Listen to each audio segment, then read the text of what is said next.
One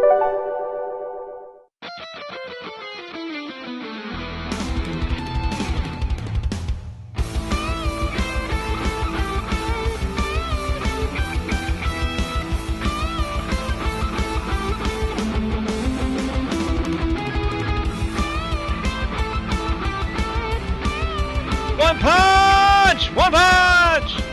One punch, everybody. How y'all doing? I'm Rob D. We're doing some One Punch Man commentary. Can you believe that stuff? Recap episodes. So basically, I got Brandon and Ashley here with me. Hey! How y'all doing? I'm bleeding from the ears right now. Nice, nice, nice. Apparently you were listening to that, huh, Brandon? Yes. Good for you. So basically, we turn it down, Brandon, because I can hear that. Can you turn that off? Thank you. So basically, we've been watching. I've already seen the entire run of One Punch Man, the anime, available on Hulu.com is where I watch it. Maybe it's somewhere else, but I watch it on Hulu. I saw it when it first came out, like that night. I just happened to be perusing Hulu for a new anime to watch, and came across this amazing. It was a superhero, and I'm like, man, I never see superhero animes. Started watching this, and then like what, Brandon? I like called you immediately. Like, Yeah. yeah, it was like 3 a.m. on a Tuesday. I was like, Brandon, you must watch this anime, and you're like, Rob, leave me alone. I'm sleeping. That's usually how it goes. Yeah, yeah. And so basically, you watched it, and Ashley, you've since seen it, and I wanted to do an actual recap, episode per episode, of One Punch Man because I believe a lot of people are gonna be watching this for a long time, folks. The landmark anime series. I'm very happy. Based off of manga, so you all know, I'm not reading any of the manga until the anime is complete. Then I'll go back and read the manga. Because if they deviate, I'm just going to be pissed. So, like it happened to me on Full Metal, and I'm like, I'll get ruined. So, you know, none of us, have any of us read the manga? Brandon, have you? No, I almost bought it at the bookstore the other day, but I decided to buy other mangas instead.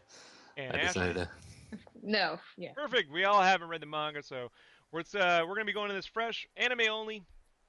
So we're going to be covering episode 1, The Strongest Man. This is a full recap, so we're going to go right through the episode, beat by beat, talk about what we thought.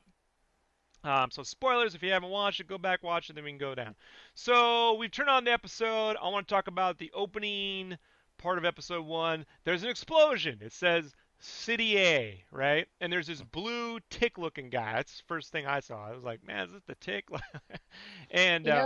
I was going to say, it reminded me of Piccolo. Oh yeah. And Piccolo's who? From Dragon Ball Z. There you go. I don't watch Dragon Ball, so I don't know. So. I thought you were fucking with her. No, I don't. I tried watching it. I love the art, so I would collect Toriyima's art, but I couldn't watch the show. I mean, level 42, it's not my thing. Yeah, so, the first guy, I was like, that's a purplish bluish like, Piccolo. Oh. Sorry. I think when I first started getting into it, it was like 100 episodes deep. I'm like, I'm not watching. I think you got to remember too, folks. You're a little younger, both of you. Anime used to be like, I don't know, $80 to get like 3 episodes on videotape. So when you're like, there's how many episodes? Like, I'm not spending that kind of money.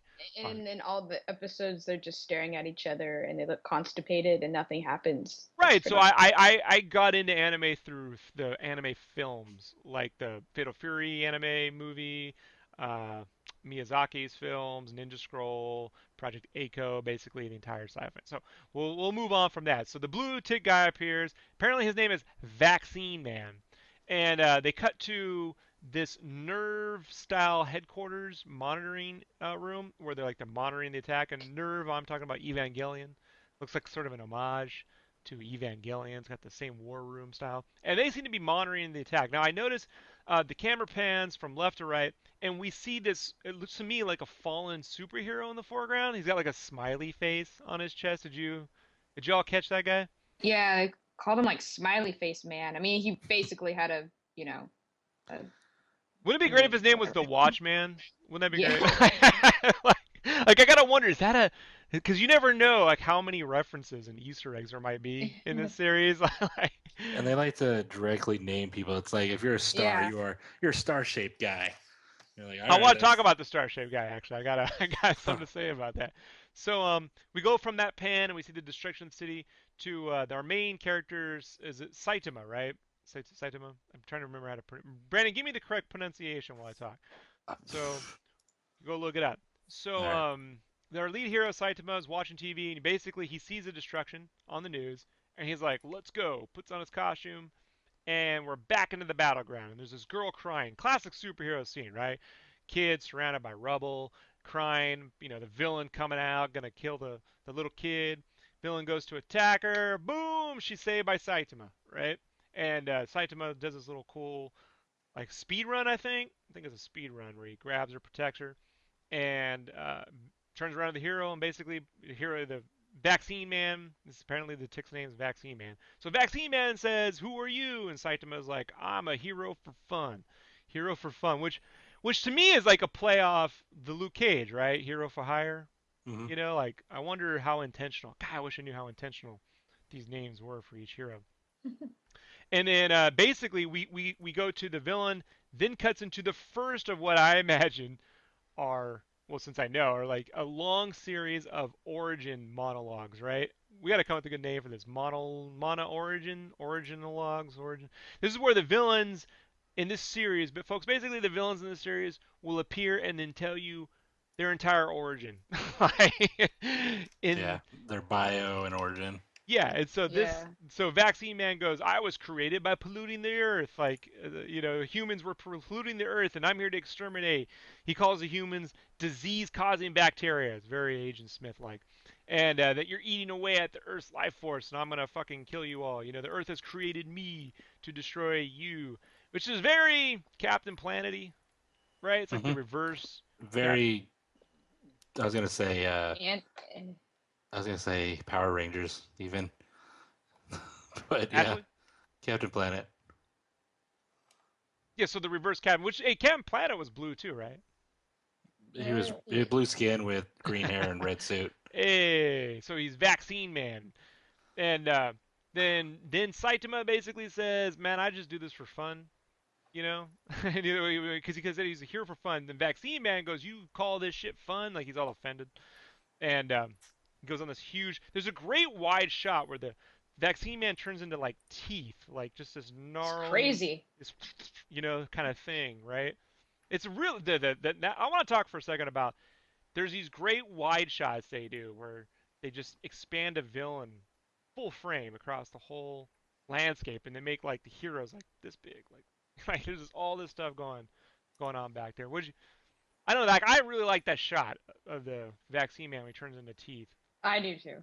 Yeah. Like, I thought that was really cool. And then Saitama basically like while the guy's monologuing just punches him one time in the fist and all the pollution in the city disappears and he basically annihilates Vaccine Man. And I want to note that when this occurs, it's really fast. It's like 2 frames. They cut back to Saitama, and the animation style goes from when he punches Vaccine Man, he's super serious. I want to call it like Ninja Scroll mode, where he's like all Ninja Scrolly. Because Madhouse was the guys that did the primary animation for this, and then he goes from that to like super cartoony. It's almost like in Full Metal when they jump from the serious Ed to the Hmm. cartoony Ed.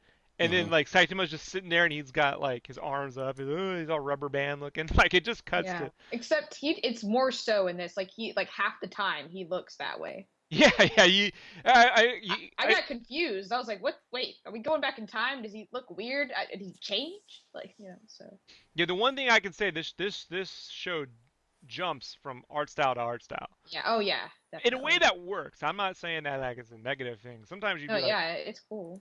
It goes with the mood of the story. Like it just fits which Mm. each scene that it's needed. yeah. So then okay, basically Saitama obliterates Vaccine Man. Brandon, are you done yet? Have you figured this out? Yeah, you're saying it right. Okay, Saitama. So Saitama, thank you, Brandon, while you're clicking on your mouse. So he basically obliterates Vaccine Man in one punch, and then Saitama falls to the ground, realizing that he defeated the guy in one punch, and then screams, "No!" Like it only took one punch, and he screams, "Damn it!" And then it cuts to the title sequence. I mean, this all occurs in like I gotta say 3 minutes. like, Mm-hmm. it's very fast, folks. Like it's very fast. So you got this superhero battle where you introduce a villain, you introduce the hero, the protagonist, manages they obliterate an entire city, saves a little girl, defeats the enemy in one punch, and then he's mad at himself.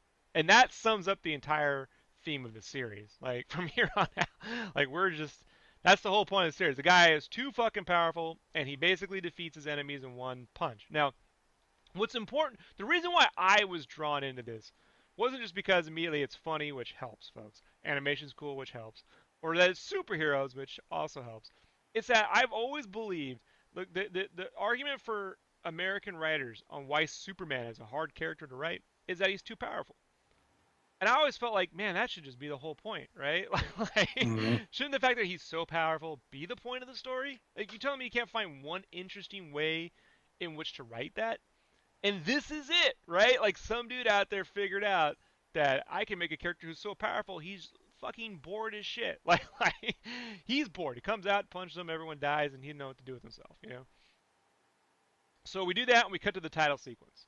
And the title sequence has probably like it has this 80s Japanese heavy metal theme song, which is fucking I love it. It's like that's the one punch, right? It goes one punch, Right. and then Just I'm telling you right now, if you go to a convention dressed up like One Punch Man and you yell one punch, you know, like, you're gonna make a lot of friends. You're gonna. I think if I were to dress up like him, you'd have to scream it out as I walk by, and then I just need someone to like flow my cape behind me, just hold it up so it looks like it's flowing.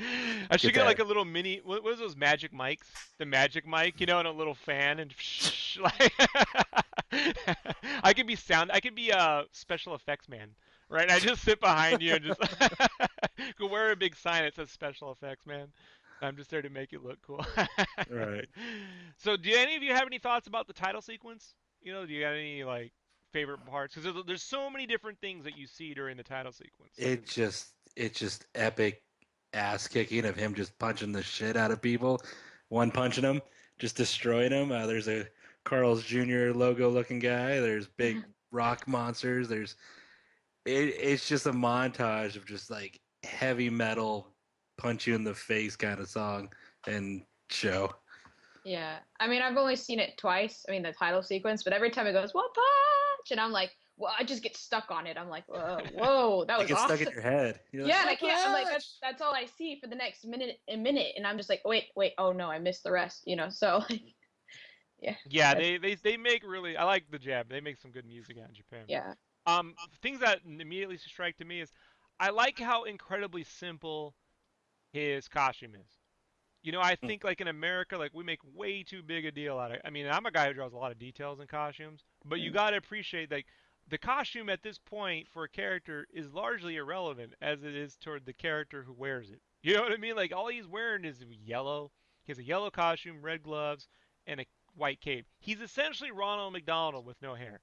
Like, if Ronald McDonald had a superhero version of himself, you could put a McDonald's logo on the back of Saitama's cape and it makes sense. So he's got an incredibly simple costume. He's got no hair. He's super chromy. Brandon, you know what that's like. And that's passive aggressive, wasn't it? So passive aggressive man, yay! No, we appreciate your lack of hair. That's why I wear a hat. So anyway, title sequence is really awesome. I think the star guy is really great. That's the Carl's Jr. guy you mentioned. He punches the star guy, which is just it's like you see all these crazy vicious monsters, and then there's this star guy that he punches. There's a scene where he's walking across the desert. I like the one where he's up in space and he's like in this like he's like in this sitting position. I want to call, like, you know when you put a character in their action figure in the X-wing. He's like in this, and his cape is all blanketed out. It's got that. It's got this one where he punches a giant moon that looks like it's going to crash onto Earth. I call it the Majora's Mask moon, right? Where he's like going to punch. That's what it looks like. Yeah, the Majora's Mask moon. And then they show a bunch of other characters, which eventually they'll appear. So that's the title sequence. Let's move on to 3 years later. So the show cuts to 3 years later. So we're getting what we would call a flashback. And we see, now this is where I feel the show enters Savage Dragon land, right? Like this is where this crab, he's a crab guy. He's half crab, half man. Like the bottom legs look like man. The top left looks like crab, and he's got like Japanese sumo underwear. You know, like that samurai underwear style. He's got a big bulging crotch, which is creepy. I noticed that. Right. I was like, that's crazy. Yeah. And you want to know, is that crab or is that human, right? Well, he said he ate too much like crab meat or something weird like that. He And, monologues his origin, claiming he ate yeah. too much crab meat and transformed into Crablante. Yeah, but I like Is his it? voice. It's like all high pitched, like and he goes like chit, chit. I don't know what he says. It's weird. Like I don't get the colloquialism, but Was it 3 years it later or was 3 years 3 years before? earlier. 3 years Yeah, earlier. Right. 3 years earlier. Right. That's what it. And so we're following this man in a business outfit. I call him business guy. Man in a business who's walking down the street. You hear people kind of screaming and running. You see Crablante, and Crablante runs into this business guy. Just smacks right into him, and then says, "Oh, you must have a death wish, business dude." And then the business guy who smiles and basically gives his origin, where he goes, "I'm just an unemployed, guy looking for a job, and I was rejected from an interview, and I'm not in the mood to run." Like so, we got like two origins immediately from these people, and then Crablante says that the business guy's life, or he goes, "Your eyes are lifeless. You have lifeless eyes, like mine, and I don't feel like hurting someone who basically is like me. So I'll let you go. I'm hunting other prey right now," is what he says. "I'm hunting other prey." And that there's this big chin brat that he's gonna rip the arms off. No, no, no, no. That's not what his chins look like. His chin looks like. Well, we'll get to that. And you sort of shrug it off, and business guy goes, "Okay, whatever." So they Yeah. part their ways, right? And who does business guy run into? Ballsy McChin. Yeah. He's like son of Quagmire, Yeah. right? Right? Yeah. Like Giggity, right? Because that's all I can say. And I'm like, it's Quagmire's kid. Like Quagmire must have served in the Navy and did some time in Okinawa, and as Hmm. Quagmire does, made a little. And he's playing soccer ball by himself, right? And the business guy sort of stares at him and just looks at his ball's chin, like just, the look is priceless. And he starts to freak. First, you would think he freaks out over the chin, but he realized that has to be, who this dude was talking about. So then Right. he freaks out and he tries to warn the kid that there's this crab dude looking for him. And the kid was like, "Oh, there's someone," and then he goes, "Oh, that guy I drew nipples on." So, like, apparently, he found Crablante sleeping in the park, and because like a little kid's a jerk too, drew nipples on Crablante, which apparently is what pissed Crablante off. Who Um, would have thought the kid with a chin like that would be a dick? I mean, the only origin we don't seem to get here is the kid. Like I wonder if he'll reappear someday as like. Right. As a hero or villain. It'd be great if Yeah. he was called Chin Deep or something like, like he's like the mole digger, digs into the ground or something. Oh, that was gross, Rob. That's pun. That's pun, folks. So like, so basically, the kid's not cute. Crablante appears, and then starts to attack the kid, and the business guy saves him. Um, and the business guy is great. He tells the kid, "Run, kid. Like run away now, dude. You're gonna fucking get killed." And the kid's like, "But my soccer ball." Like, like he's clearly Ball's kid, chin deep dude, is clearly selfish. Like, the kid Very. clearly. Oh, there is a running theme in anime of adults who come across bratty kids. I think its most ultimate version was in a movie called Battle Royale. If you've never seen it, like there, there's a term called fealty in Japan, or even in Asian culture, where you pay basically homage or ownership to your elders. You pay respect to your elders, and elders sort of look down on kids. And I sort of see it, personified here, where this kid's like, "But my ball," and then Crablante just destroys the ball. And then the kid goes, "Oh no!" And so business guy does not want the kid to be killed and murdered, right? And Crablante basically starts to admit to have killing a bunch of people. He Yeah. goes, "I've already killed a bunch of people, and now I'm gonna kill this kid," and starts to laugh. And then the business guy starts to laugh equally psychotically, and then says something. And I think this is an important line, folks. He says, "You look exactly like a villain from an anime I used to watch." Now, I don't know how this story is going, but it makes me almost wonder, like, where did all these supervillains come from? You know what I mean? Are they really being created? Are these all figments of the dude's head? Like, I don't know. You know what I mean? But I find that to be an interesting. Like, what are the Line. odds? Yeah, I think that's an interesting line. Like, I think maybe 3 years from now we'll look back on that line will actually mean something. Like maybe, I don't know, they're anime broadcasts into space, and space dude saw all these guys and started making fucking bad guys. I don't know.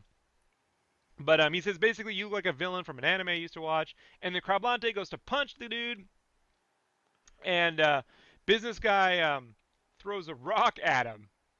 Throws a rock, which does nothing, and then the Crablante starts to kick the dude's ass.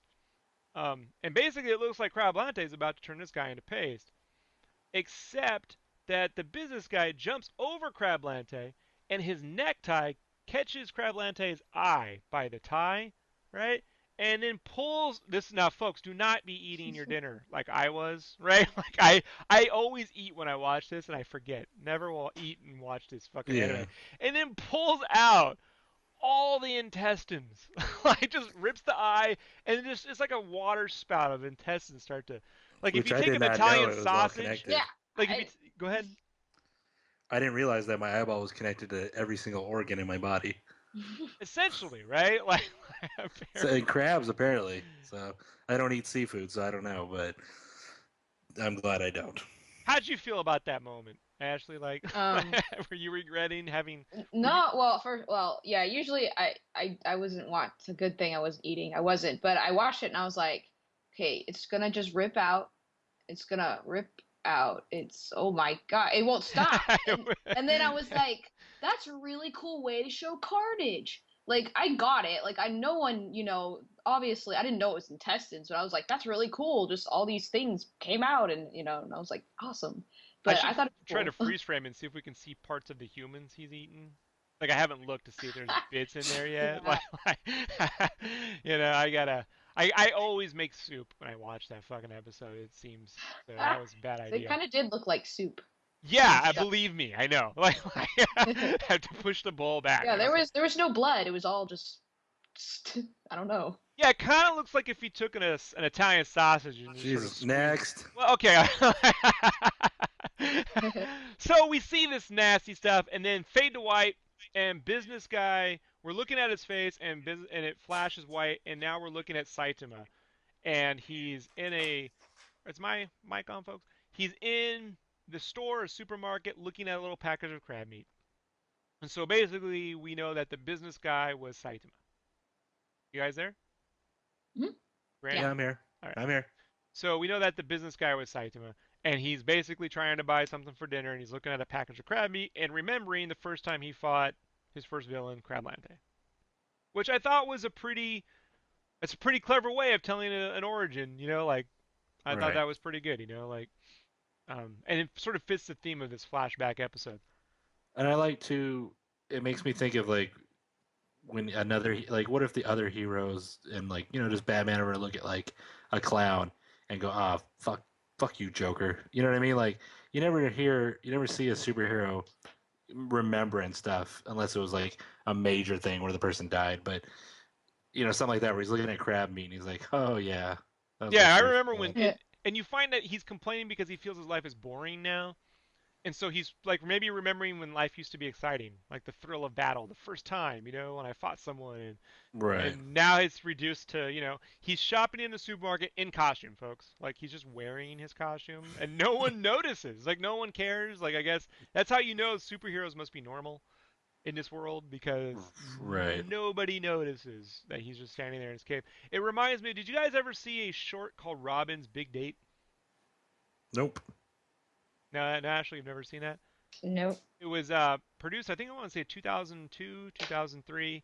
It's live action. It was a short little indie film made by Justin Long, the Mac guy. Remember him? I'm a Mac PC guy. He was in Jeepers Creepers. You pick like the worst reference to mention Justin Jeepers Long. Creepers. Dodgeball. Tusk. He was recently in Tusk. Tusk, Got it. Dodgeball. Yeah, he was. Zack and Mary make a porno. There you go. But he's the Mac versus PC. Everyone knows that. Okay. And then and he played Robin, and Batman was played by Sam Rockwell, who was in Iron Man 2, Moon. He's a great actor, and Sam Rockwell's a total dick to Robin. But it's Robin who goes out on a date, and they're in costume, and they're really bad. Like they're really. And Robin's trying to like pull his mask, while he's talking, and he gets up and he's got those really bad panties on, the green panties. Mhm. He's like hiding himself, and Batman comes in. He's got his martini. So it just reminds me of that kind of universe where superheroes just sort of walk around in their shitty outfits, buying food and living their lives. And Saitama, he's bored. He's too powerful, is what he says. So he goes to the checkout counter to check out. He's got his food. He's decided to get some eggs and fish, and he's digging through his. He's got my late mother's purse change. Like he's got like an old woman's change purse, and he's digging around for some quarters. And as he digs around for quarters, like a giant foot comes through the building and demolishes the front half of the supermarket store, and then picks right up. Which I mean, like, just think about that. Like that shot right there says everything. Like just a foot comes down and takes off, and there's no more store. Mhm. I That was think, awesome. I right? thought that was awesome, like anime. I mean, like you don't see that portrayed a lot in movies, like especially in like even in live action, you don't see that. Yeah, how come we haven't seen that in an Avengers movie where a giant Yeah, robot just and like, crushes and, and then they animate it, or I don't know how they animate it, but they do. yeah, Japanese are awesome. Like, Yeah. let's be Well, I honest. don't know how, as in like I know how, but I don't know like how did they, what technique? I don't know, So Two like, paintings, 1 foot, you know what I mean? Blend between the two, shaky yeah. cam. So, that's basically it. Oh, by the way, if you ever want to see how an anime gets made, there's an anime called Shirobako. Highly recommend it. So, anyways, we'll move on. So the building shakes, explodes, giant foot, and then we jump to the sky. It's really cool. It goes from that shot to an aerial view from the sky, looking down, and all you see is this giant foot impression in the ground, like a big naked foot. Um, I felt it was very homagey to Attack on Titan a little bit right Yeah. there. And the Yeah. design of this giant creature is very kind of Titanish. Yeah. He's Hmm. he's all naked, flesh with a bone mask, basically. But he's like totally naked. And we cut to we're on top of the giant shoulder, and there appears to be a giant and a little guy on his left shoulder in a lab coat who basically says that they're brothers. He calls him like a little brother or big brother. Yeah, he calls him Big Brother because he's big, and then there's Little Brother. Oh no, he calls him Little Brother. So the big guy is Little Brother, and the little guy is Big Brother. Is how it works. Like I almost thought that was a play on Full Metal, if you know like the way they go, oh Big Brother, and one small, one short, or one big, one tall, but it reverses. And then there's immediately an origin flash where you see this guy training. He's like in the Rocky Four gym, and he's hooked up to some monitors. He's like super ripped and shit, and he's training. And then right next to him is a scientist, the guy on the shoulder, who says he's developing a steroid called Biceps King. Now, I love when the Japanese come up with these names that we would never, no one, like, I think every man would want to take. If they were gonna take a steroid, you'd want one called Biceps King. But I can't see anyone like marketing it that way, But it's Right. fucking hilarious. Which to me is basically like super soldier serum, right? That's what we're talking about here. Mhm. So he tells his little brother, "You should take this. This will make you super powerful." And then he throws in, "I've even added strawberry flavoring to make it go down easier." Like, And the brother's like, ooh. yeah, because he's his little brother, right? Like he's like, so he basically takes the thing, and then he starts to Hulk out. He even turns into a green glow, which that was a nice homage to the Hulk. And then as he turns green, it flashes to white, and we're back in the modern day. And the little brother's back on top of the giant, right up there, and you can see. How do I say this? Well, literally, he's up on the brother, and he says basically it's going to be his brains and the brother's bronze. So one's got the brains, one's got the strength. So they've already. It's really amazing. I think that whole sequence lasts like a minute and a half. You Yeah. introduce the villains visually, flash to an origin, see what created them, flash back, you get their goal motivation. I'm the strongest, he's the strongest, he's the smartest, and we're gonna destroy everything. Um, and then we see the cities evacuating, everyone's trying to leave town while he walks across. The camera pans, and you can see Saitama's on the right shoulder. Now, this is a shot, folks, that was interesting. The camera pans this way, and you see Saitama's just on the shoulder of the giant. Then there's the giant's head, and the scientist is on the left shoulder, and who's Big Brother. So Big Brother is looking at Saitama, and he goes, "Oh, little brother, there's someone on your shoulder, right?" And Saitama looks up at the Titan and says, "You need to put some pants on," because he's probably got like a schlong the size of a 20 sword. Actually, I looked and I didn't see anything. They didn't draw it, but I They knew it. edited it perfectly, or they drew Yeah, him like a Ken figure. I I can't. they don't know really what's I did don't it. know what's worse, you describing it, Rob, or her actually checking. I was like, let me see. Nope, I don't see anything. Send in the girl. We're too ashamed to look, you know? Or, I swear I was just looking at his muscles, you know? Like I was, I was so impressed by his physique, I could not look, you know?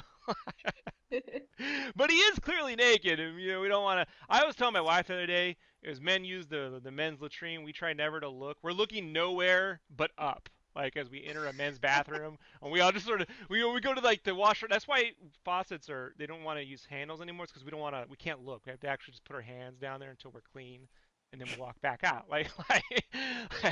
Anyway, I digress. So so little brother or big brother, the scientist yells to the giant. He's like, "Dude, brother, there's a guy on your shoulder. Kill him." And then the giant, it's a front shot of the giant stops, and you can tell he's thinking. And he just picks up his hand, and let me see if I can get this right, and swats his shoulder, pulls back his hand, looks into it, and clearly killed his brother. like, And he's like, you don't see what's in, ah! yeah, you don't see what's in his hand yet, but the look on his face is It was a delayed reaction. like you know, like, and then it cuts to the greatest ever. So he cut to Saitama's face, and he's just like, he's so happy. He's just, and I'm gonna cry just thinking about the look. The expressions on Saitama's face are so incredibly simple, and yet so effective. Like he's just like he's he's genuinely. I don't know if he's happy because he doesn't have to fight it or he killed his own brother, but it's. Does anyone? I don't know. How do you feel? I look at that expression. I'm telling you, I miss. I have to hit pause when I see that shit. It makes me laugh so hard. The look on his face. It's like when you got the Christmas present you wanted. You know, like you don't even have to know. You know it's in the package. You get the Christmas present. hmm Hmm. And so he's super happy. And so then Big Brother grabs Saitama by his hand and tosses him into a building, and then like kicks it with his foot into the building, just exploding everything. And that's where the animation clearly they went to. Now I wasn't told. I read an interview where they said basically the animation, the reason why it's so awesome is they piecemealed all the different action sequences to different animators. And for a lot of the fight sequences, they use these guys that basically they create just fight sequences for fun on the internet. They're like fan artists. They go, we'll make Pokemon fight fucking someone, and they'll just create these crazy fight sequences, you know. And so they went and basically freelanced to these guys, and would give each one a sequence to animate. And so that's why like you get these really inventive fight sequences that switch art styles and do a lot of crazy expressions, but they're totally unique, you know? Like no fight sequence in this anime seems to look like the one that preceded it. Right. There's nothing that is this could be considered Yeah. duplicate or redrawn or Yeah, and so anything of the sort. And I was wondering if they handed them off to different artists. So yeah, so they still have their core animators because they still the right. lead animation director was he was on Full Metal Brotherhood. He did the main animation sequence for when King Bradley fights what's his face in the sewers. Remember the two sword fight where he's doing the wushu dark. Greed? Yeah, Greed when he fights Greed like that. That's my favorite. Yeah, he animated that. The lead animation director here. So I know that fight sequence is the greatest where he does the Darth Maul up into the camera and swirls around him and shit. So he basically puts his foot into there and then he leaps up into the air, slams down, and then punches the ground. And I call it like it's kind of like E Honda from Street Fighter. He does a 100 hand slap, and then you draw like his fist in like 800 different areas, just boom, boom, boom, boom, boom, boom, boom, punching the shit out of this building, and pulls back, and there's nothing but like an empty crater. Like that's nothing. That whole section of the city is totally obliterated. It's gone, and he's breathing heavy, and he's taking a breather, and then he looks back into his hand where his brother used to be, and it's just this Mush. It wasn't. It surprised me. I was like, how are they gonna? What's it gonna look like? And I saw it, and it was like really effective. I was like, man, there's nothing there. Do you watch MasterChef? Any of you? No. Like a cooking like so they do this Yes. thing and right. So Brandon, I'm gonna about to ruin MasterChef for you. So like they do this thing when they go to present a plate now, where if you're gonna have a sauce, you take a sauce and you just smear it across the plate, like take a dollop and shoot, and then you put the meat on top, and that's what it looked like. Like it just looked like if we took a bug and just went right across your hand, It and was it. like, oh, go ahead. Oh, no, Sorry. you describe. I've talked enough. No, I know. Okay, sorry. I was just gonna say there was his glasses were there and his lab coat was in shreds, and then there was just blood, and that was it. Like there was nothing. Like, I mean, it was like a squash bug, basically. And that's like also to bring to the point, like for me, like one of the things I love about this and why I like. I'll talk about the later what this sort of reference to me in terms of comic books. But obviously, people die in this world. You know what I mean? Yeah. Violently, like Oh yeah. as I believe they would should superheroes actually walk and roam the earth. You know, like Kick-Ass makes a lot of sense to me. Crow makes a lot of sense to me. Even the Batman Burton movies make more sense to me because people are getting blowed up and they're dying and shit. You know, and Man of Steel they obliterate a whole city. And so obviously we're getting Man of Steel level fights every 5 minutes, like just in this one episode. Yeah. Yeah, so yeah, he's just nothing but ketchup smear and lab coat. And what happens next? So, oh, and you can say he starts to mumble. The giant little brother starts to mumble about how he's the strongest man alive now, but now he feels empty. Like we get pathos on top of this, like tragedy, right? I'm alone. I don't have my brother, and I'm stupid as shit, just super strong. Yeah. He's like having overwhelming strength is. Oh wait, no, hold on. So then they cut back to the crater. There's nothing but flame and debris, and Saitama comes out the crater, leaps up into the air, almost looks like he's flying, but I guess he's leaping, and then punches little brother right in the face, and really great animation. Just punches him in half. I mean, by the waist. Like if you look at it, it's quite disgusting, and just knocks the other half of the Titan across the city. And he says, "Oh no!" It bends him over, and Saitama says, "Having overwhelming strength is pretty boring." So I thought that was great. Like the hero actually can lament or sympathize with the villain as he's murdering him. Like, thought that was really clever. Actually, it was a really great way to show the story where you have a hero who's so strong he obliterates everyone, meets a guy who wanted to attain nothing but strength, which the hero has, realizes that even though he's super strong, he doesn't have the people he loves in life, and that's when the hero comes up and says, "Yeah, no shit," and then knocks him. And then the giant topples over into the neighboring city, and then it cuts to black, and it says "City be destroyed." Fucking genius, right? Like, so now the hero inadvertently wiped out an entire city. And that gets me back to, and then we cut to a title card, so you got a commercial break. I mean, your thoughts on this whole sequence, Brandon? Like, from there to the end of the title sequence, like you're. Well, first, I think the whole brothers. I think it was more a play on like the Incredible Hulk, Dr. Jekyll and Hyde, kind of two types of people, one goal. So I thought of more of the Incredible Hulk, where the smart genius brother makes this serum and then makes this raging stupid monster. So I thought of the Hulk. I didn't check out his package, and I need to look closer at these things. You do. I like, huh? You do. I know. I need to. Need more. Be more observant. I liked it. I like the whole. It's just funny, Like, hey, there's somebody show this stupid monster kills his own brother, and it's just after that, just the rage. He has no one to tell him what to do, so he doesn't know anything other than to lash out. And our hero is he's not a dick. He just bored. He almost toys with these villains. It seems like where he's just like, "Hey, I'm over here. No, I'm over here. You didn't destroy me." Not to be a cocky person about it, but he just doesn't get energetic about it because it's so boring to him. It's so normal just to avoid their attacks. And it's a good scene to just show you that how much of a beating he can take without even flinching. So it's a good measure of his strength and his power, and just without using power level numbers, You know what I mean? Yeah. Which they'll get into later in terms of rank. You know, there's always some kind of rank or hierarchy, but they do it really well without explaining, without throwing a bunch of numbers or telling you that's the most powerful guy in the world, so you all know. You know, like you see what there's I was watching this video on Chuck Jones, the animator, the legendary animator, and they were talking about so Warner Brothers. They were talking about the way they used to set up jokes and why they got so good at it.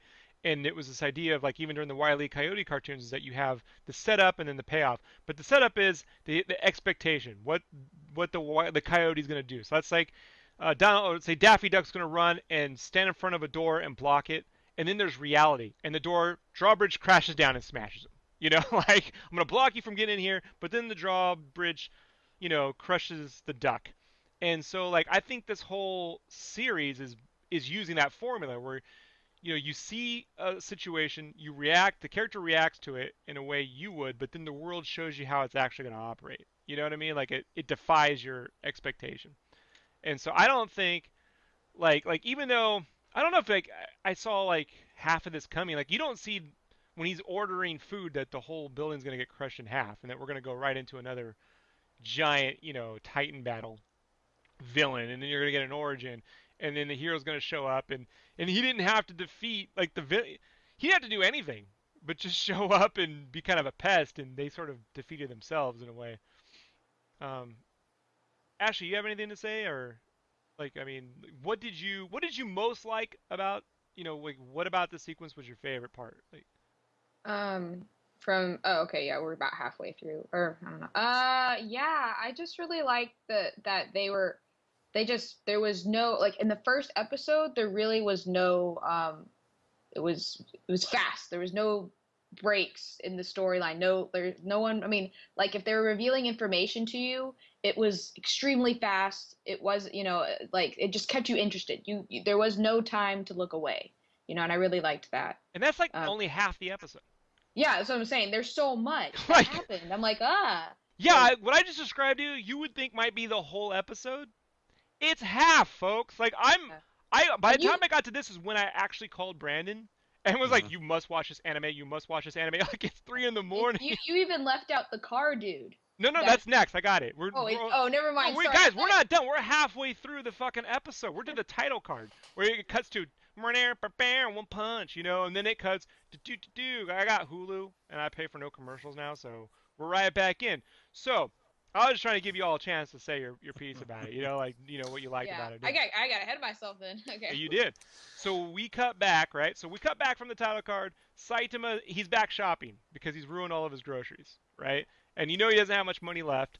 So he's buying some eggs and stuff, and he's walking out the shop, and he basically looks to live in what I think is a junk yard. Like, I don't know, it's a really rundown part of town, it looks like. And he I would sees, say the ghetto. yeah, I he would lives in the ghetto. I would also like to mention that the way that I'm going to add to what I was trying to say earlier. The way that they tell this first episode, it's really hard to know what the order of things is. Like I know it said city, I guess. So when it started, the vaccine guy, that was city A. City A. Okay, and then city B. Okay, so I guess that's how you map it. But like watching it the first time, I think it's just hard to understand. Like, wait, some of this? Like, is this happening in all the different order? Like, and when you're also trying to grasp like his face changing all the time, because I was like, did his face used to look like really, how can I put this, more complex than it does now? It Because did. he's It so did in the flashback. yeah, because he's so dull. But Yeah, every now and then, his face will go back to being like, when he feels, it's a yeah, reflection of his okay, emotion. So when okay, he so that makes sense. Yeah, and they Yeah, don't explain this, which I love that they don't. Because I mean, imagine yeah, if this was made in America, they would, and I know this, they would just fucking explain everything yeah. to And you. I'm against that. I'm against like what is it called? Exposition. Like too much is it kind of ruins things, in my opinion. I Yeah, like to so call it the Pacific Rim syndrome. yeah, in the Pacific Rim where they explain every fucking thing, and you just want to kill yourself. Like you're like, I just sat there like, oh my god, just show me the robots. So yeah, City A is what it started in. He destroyed City B. He lives in City Z, basically it. Oh, Right. He lives in yeah, the like lowest income, slummiest. Right. Like Which nobody even cares. There's no AC. There's nothing. It's just it's like his apartment is the size of most people's bathrooms. It looks like it's just tiny. Hmm. It's just a So yeah. he's walking out the store. He goes down the street. He sees his cat. He's talking to himself. That he's basically internally monologuing to himself that in exchange for this great power that he doesn't feel anything anymore. That he's lost all emotion. That things mean nothing. And he sees a cat and he tries to pet the cat, and the cat doesn't even want anything to do with him. Like it runs away, right? Like he's like, So he's lamenting to himself that he feels empty when all of a sudden these car parts start to fly over his head and kind of get tossed across him. And he looks over to his right, and there's this half man, half car creature that has a license plate attached to his ass that reads "Vroom Vroom." And basically, he starts monologuing. It's very Gurren Lagann-ish. If you ever seen an anime called Gurren Lagann, I recommend it. It's the guys who made Kill la Kill, Studio Trigger. They did Gurren Lagann, really great anime. And he calls himself Super Custom Y0649Z Mark III. Like, And I was like, I can't read it. Yes. yeah, yeah. And then all of a sudden he starts monologuing his origin to Saitama, while Saitama just complains to himself about how his life is boring. So while Saitama's complaining to himself, M3 goes, I used to love custom cars so much that I decked myself out into a custom car loving monster. The logic of you just gotta roll Yeah. with it at this point, right? Well, if this is teaching me anything about just drawing in general, it's like make it like I'm like just make it crazy. That's awesome. You can do anything. Like it like I don't know. I'm just like just if you're worried about it looking weird, like don't. Like that's what I get from this. Like Yeah, don't just get them hook, line, and sinker into yeah, the like I'm just story. like And go ahead. yeah. Well, I was because some like you sometimes like, in America we're all like it has to make sense and I hate that. Like I don't want things to make sense all the time. Like I feel like they don't have to unless you have a good story and like I don't know. There's just certain elements that you can work around. This is the You know. complete opposite of a Marvel movie, right? Like where Yeah. everything has to sort of line, and this did this, and all the zippers and all the stuff on my costume and everything making. Ultron has to have lips, now because we got an actor, and you wouldn't be able to relate to it if it wasn't human. And then you look at this car monster, and you're like, it's just fucking cool design, man. And it's creepy, and this is a stupid anime that's pretty awesome, like stupid, stupid fun. Not like monsters fun in a way, It has a level of zaniness that then begins to like outdo itself. Like I thought that looked crazy, but then this looks even crazier. And I would say Gurren Lagann does a good job of that sort of zaniness too. By the way, Did you guys check out his package? I did. Well, the license plate isn't on his butt. It's across his special part or whatever. I thought I thought the license plate was through the back, and then the front had a different But license maybe plate. it maybe It's well that front and makes back. sense. It's That front and makes back. sense. Yeah, you're right. Apparently, I'm the only one just enjoying the story and the art. You guys are in depth on these. Ever since I saw the Crablante's bulge, I was like, wait a minute, this is weird. Hold on, I have to check out everyone. They're putting a lot of effort into that area, which Yeah. is always like, hey, when I was watching the making of Superman the movie, they said they went months trying to figure out the size of Superman's groin. Like that was a whole, like I don't know, this one, I, like, yeah, I'm just gonna be honest. Like even with like since my story is mature rated, I'm like, or is it okay if some characters have a bulge? If they're crazy, it works. Okay, like now this just confirms that it's okay. it's So. everything's all right. They can be anatomically overcorrected, right? I think I Right. think I think one of us need to create a character that's just like super bulge man, apparently, because super El Borjo, but El Borgia. El El Buljo. So I basically, don't I'm gonna know. call him Mark III, right? For just shortening his name. So Mark III, we're gonna call the car monster Mark III. And so Mark III is monologuing, and he basically sees Saitama, and then says, "Oh, by the way, if you get in my way, I'll shine a light on that big headlight of yours. Basically, I'll shine a light on that big headlight of yours and beat you up."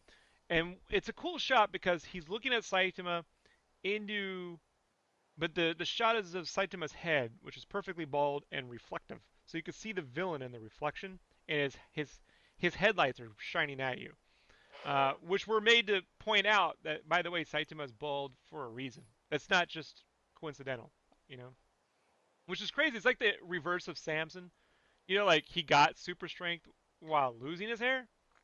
versus having super strength because he had this flowing lock of hair. Which makes me wonder if he got hair, would he lose his power? Interesting. Right. If Ro- he's that's actually one of my notes that I wrote down for the cast.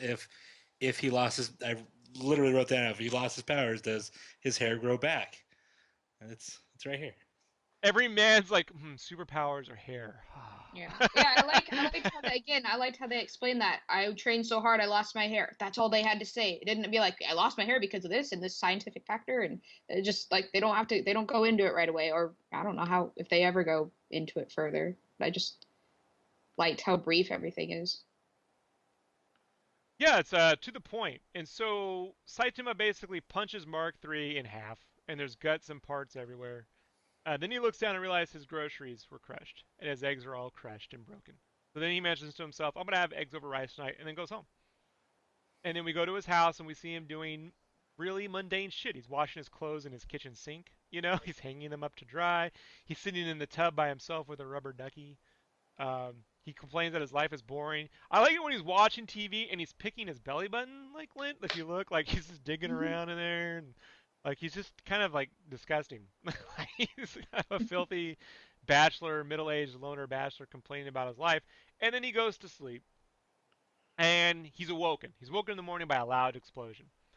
He gets up, and all of a sudden, this giant, explosion occurs, and he flies through his apartment. There's fucking debris everywhere. He lands up in the street. He's in his pajamas, and there's this giant, large black monster made of eyeballs and teeth that crashes down on the ground and says that basically they're the true Earthlings, the subterraneans, and they suffer from overpopulation, and they're rising to the surface to kill, and they're going to kill everyone in their way. And then it goes to this shot where they're showing the Earth, and it's panning the different parts of Earth, and it says they've already killed 70% of the surface population. Now, I don't know about you, but like, why can't more superhero movies just do that? Like, if you're gonna do exposition, get it done in like 30 seconds, and let's move on with it. Like, you know what I mean? We've destroyed everything. It's all fucked. Time to fight. Like, it would be. I would love to see them pull that off in like a Civil War movie. Like, just fucking go right there. So, Saitama said, he's smiling and he says, "It's been too long since I've had a worthy opponent."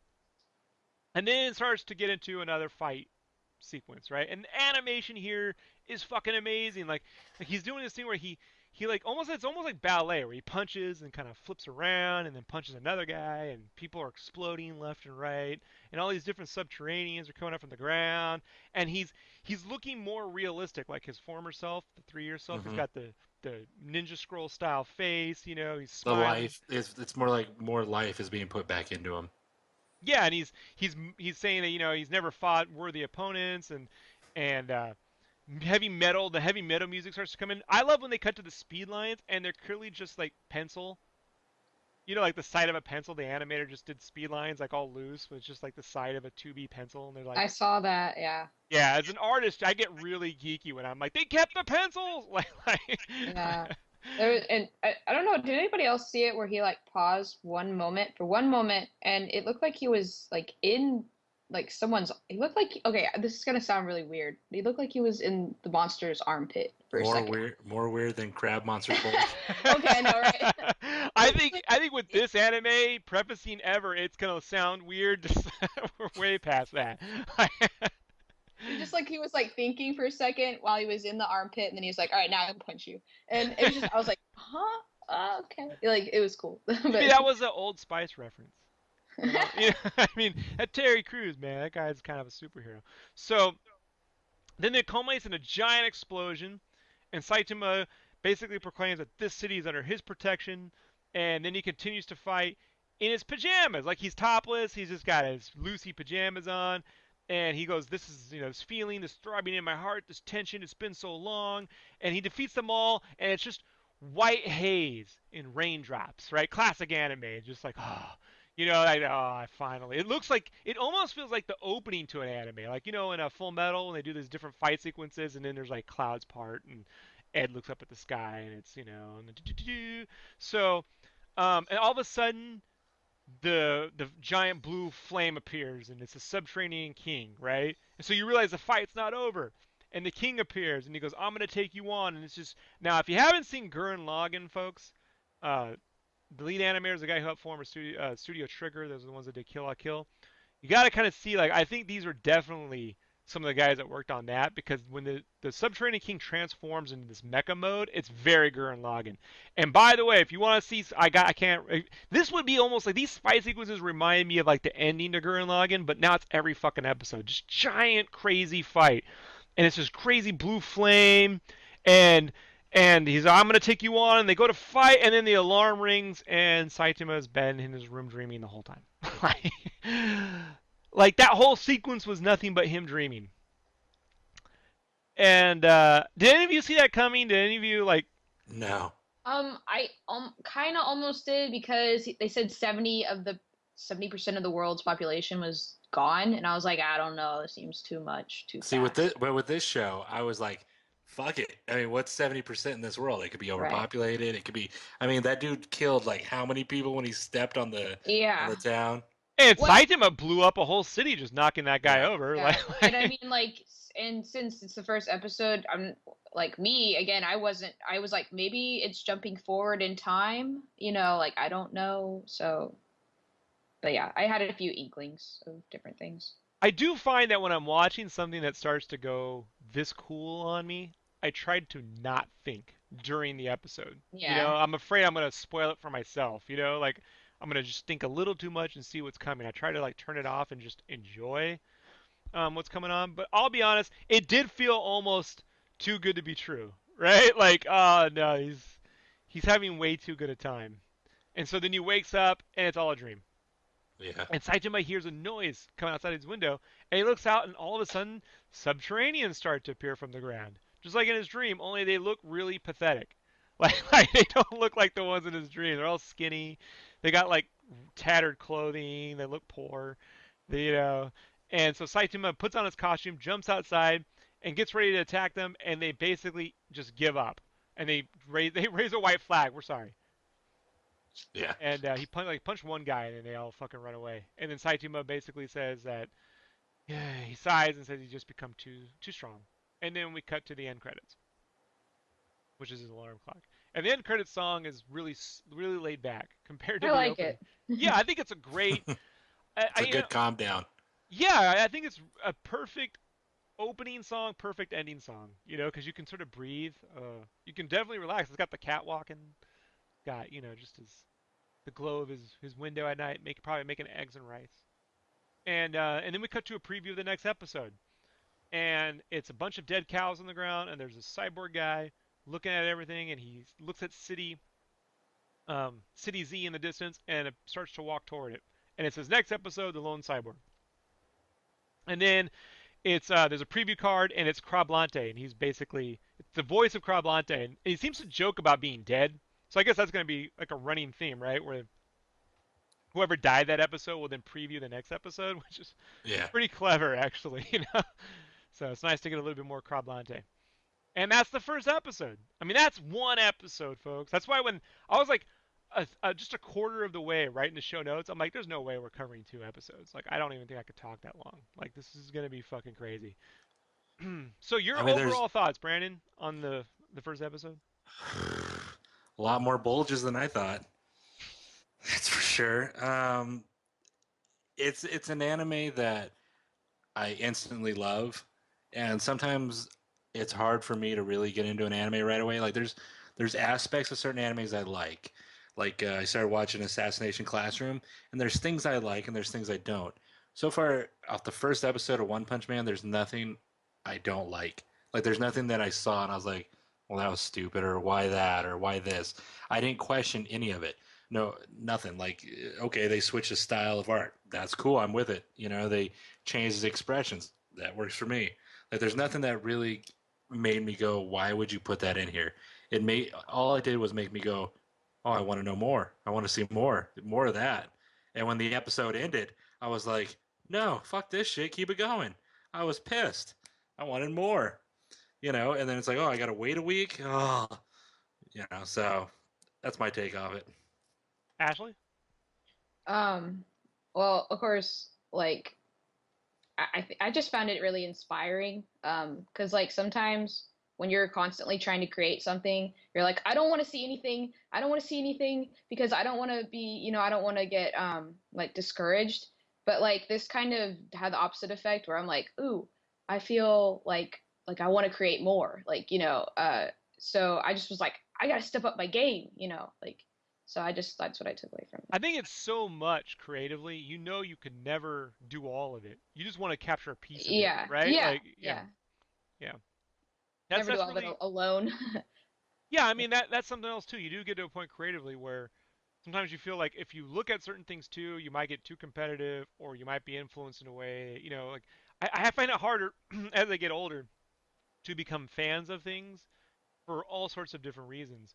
But when something comes along that I can be just a total geek fan for, I mean, this is one of them. And I think one of the things this anime does that I really like is it doesn't try too hard, or it doesn't try at all to get you to like it. I think like when you're talking about Assassination Classroom, where they constantly explain the premise to you, Uh-huh. and it kind of beat it over your head a little bit. Like it's still a fun anime, but you feel like okay, I get that, I get that, I get that. Where's it going? In this Right. one, so much is occurring.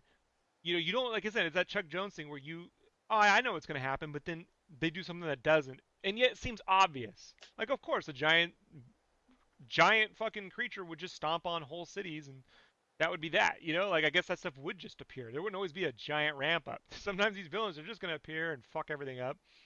Um, I think too. What I also liked is, I've heard the longest time since I was a kid that the reason why there aren't superheroes in Japan is that they just don't work in Japan, Rob.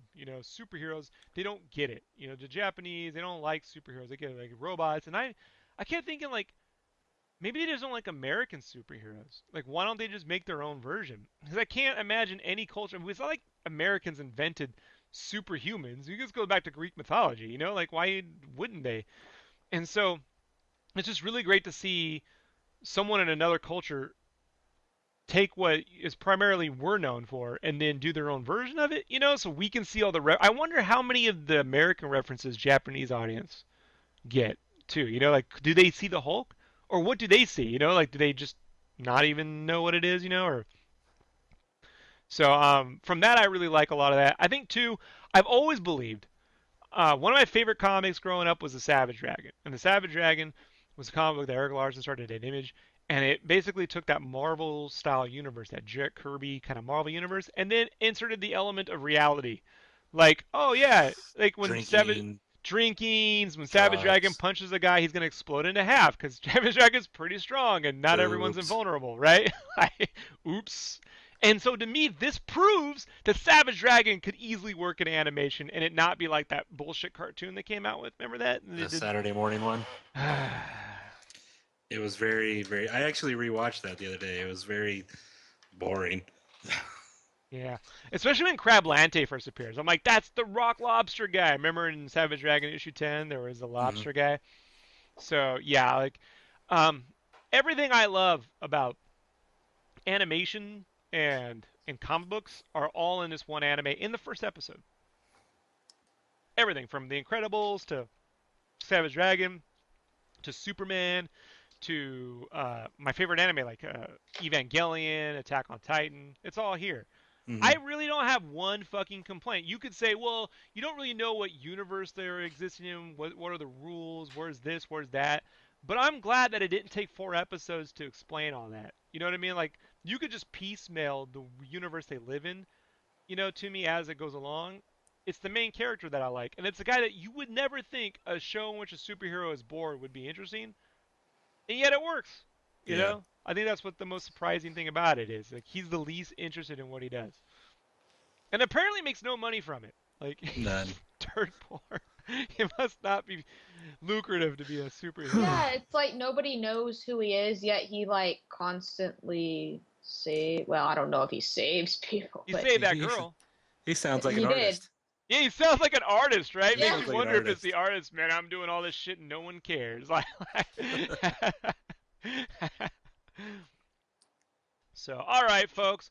Shout out to Butt Chin Boy, because he made uh the One Punch Man. So Right? Yeah, he created Chin's Deep. Hey, Created what? quick question, Ashley. Do you remember the Mac vs. PC commercials? I actually do, but I would not Boom. have I would not have used that to explain who Justin was. Boom. What would you have used to explain Justin Long? Dodgeball. That's what I said. Well, you're millennials. Yeah. So there you go. All right, folks. That's all I got to say about this. You guys have anything else you want to add to, or you're good to No, go? Where I'm can we good. find you, Ashley? Find me as Gangfeather. I don't know. I don't know how to say that. Anyway, okay. You can find me on YouTube, Instagram, and Facebook. Sorry. Ashley West, Gangfather. Brandon, where can people find you on the internet? Instagram, Twitter, Facebook at Lead Heavy. As always, folks, join us back next week when we're going to do episode 2, the Lone Cyborg recap. Oh, that's going to be fun. I can't wait to find out who this guy is. And as always, you can hit me up, subscribe to the channel, YouTube page, SketchCraft, Facebook, SketchCraft.com, Twitter, SketchCraft, you know the deal. See you all next week. Talk to you later. Bye.